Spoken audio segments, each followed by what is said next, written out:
Hello guys, today we are going to replace itong air filter nitong Honda CR-V. So para sa mga iba, maybe this is very basic thing na, pero do sa mga as in zero knowledge pagdating sa pag-ayos ng sasakyan, mahalagang bagay rin ang tutorial na to para kahit papano sa pagpapalit na lang ng ating air filter, kaya nyo ng i-DIY kasi di nyo nakakailanganin ng mechanic totally para mapagpalit ng air filter.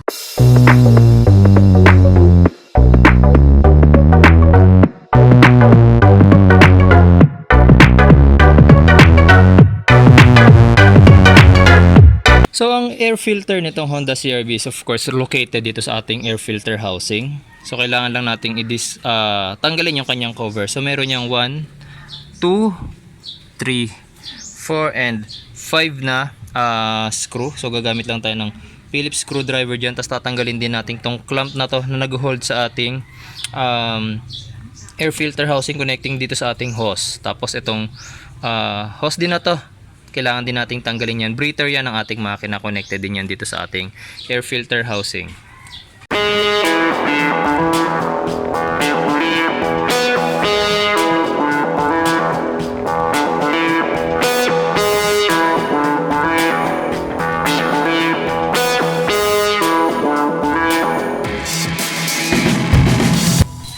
Tapos guys, before nyo totally tanggalin itong cover nitong ating air filter housing, kumuha kayo ng rag, tapos punasan nyo muna kasi maraming alikabok yan. Iiwasan natin dyan mga boss, pumasok pas doon sa mismong intake nitong ating air filter housing, yung mga alikabok na nandito sa labas. Tapos kung meron kayo, tulad nito, meron ako ritong vacuum cleaner. Ito yung vacuum nya, tapos dito naman yung blower nya. So pwede rin gamitin yan para ma-blow off o yung mahipan pa yung mga dirt dito sa ating air filter housing. Ayan.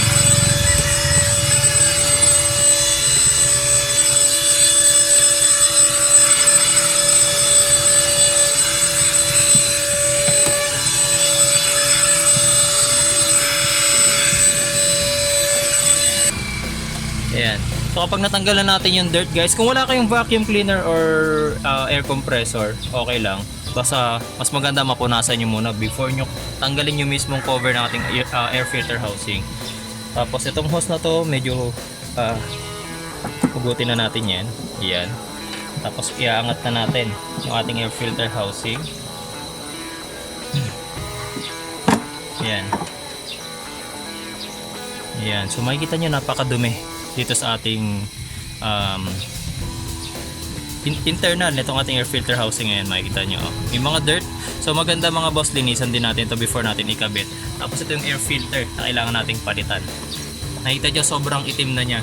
Ito yung bagong filter, puting puti. So puti rin yan noon, makikita nyo yung nasa loob puti. Marumi na rin siya. So kapag restricted ang ating air filter, nasasakal sa hangin ng ating makina. So nagre-result yan guys ng maraming negative effect. Syempre humihina yung hatak ng ating sasakyan kapag kulang sa hangin. Then also mga boss, nagiging rich yung mixture. More fuel ang pumapasok sa ating makina, lesser yung hangin. So mas nagiging malakas tayo sa fuel consumption. Kaya nga pinakamaganda mga boss, always maintain na malinis ang ating mga air filters. Huwag nyo nang paabutin sa gantong situation na sobrang itim niya. Ayan. Tapos before natin ikabit yung ating bagong air filter, medyo linisan na rin natin yung loob itong ating air filter housing. Ayan. Punas. Ayan. Makita nyo yung puting cloth kanina, ang dumi na niya ngayon.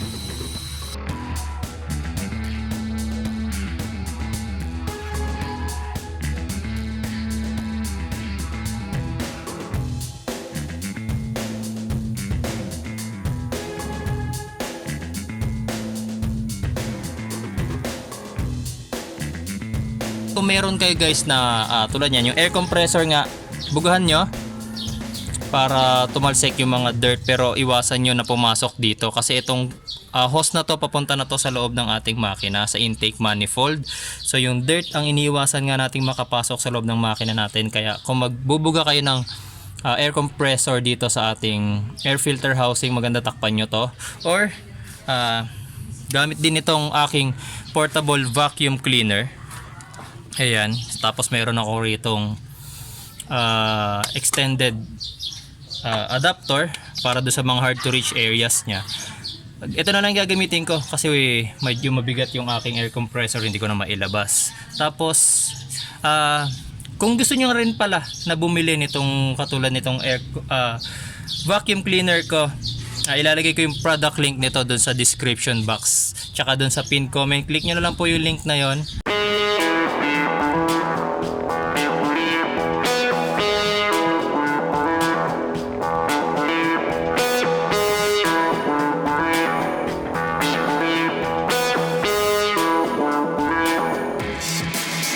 Tapos guys, ito yung mas importanteng part ng ating air filter housing kasi lahat ng filtrated na dirt, ito yung ating air filter, lahat ng filtrated na dirt dito, yan, ito na yung malinis na hangin na papasok, yan papunta ngayon sa ating makina, dito lalabas, papunta sa intake manifold, so kailangan malinisan to.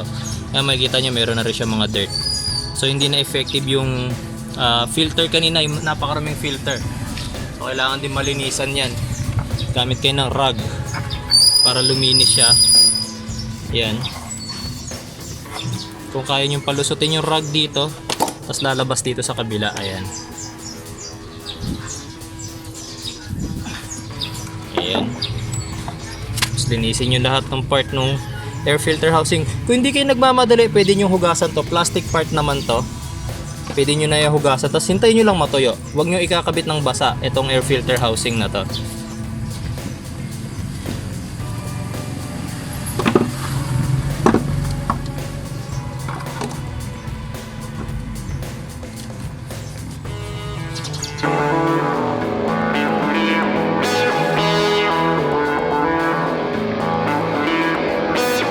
So ikakabit na natin itong ating air filter after nating malinisan yung housing niya.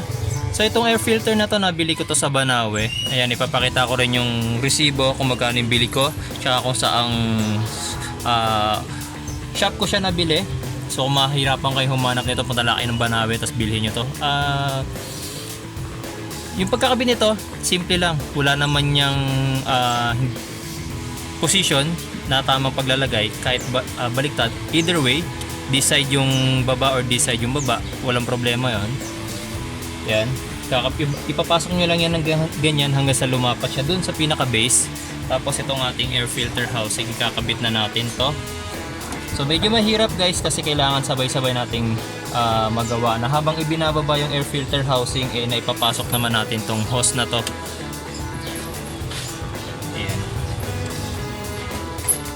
Ayan.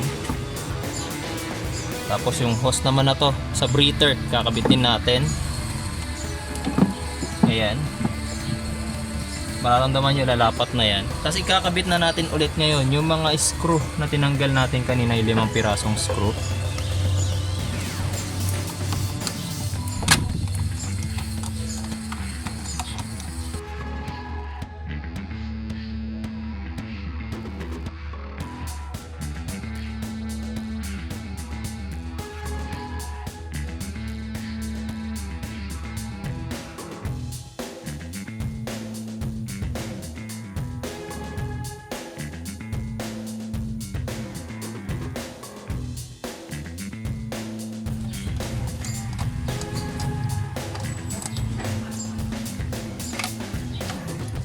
Tapos sigipan nyo rin tong screw nitong ating air filter hose. Tapos yung clamp.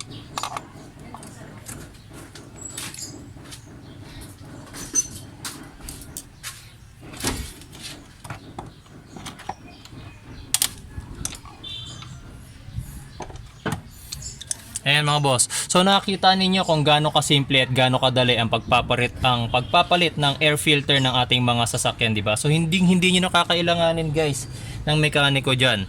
Ito lang yung ginamit kong tools. Imagine, makapagpalit na kayo, tapos malinisan niyo lang yung air filter housing, okay na siya. Tapos pansinin niyo mga boss, kung kanina ganyan yung itsura ng ating air filter na sobrang itim. Ngayon na bagong-bago na yung ating air filter, kapag itinakbo niyo yung sasakyan nito, makakaramdam kayo ng pagiging malaking change sa kanyang arangkada, yung aggressiveness ng makina. Mas aggressive siya ngayon. Tapos pansinin nyo rin sa fuel consumption, for sure mas makakatipid kayo ngayon na malinis na yung ating air filter. So sana ngayong araw na to mga boss ay meron po kayong natutunan sa channel kong ito, and kita-kita pa tayo sa mga susunod ko pang tutorial. Maraming salamat po.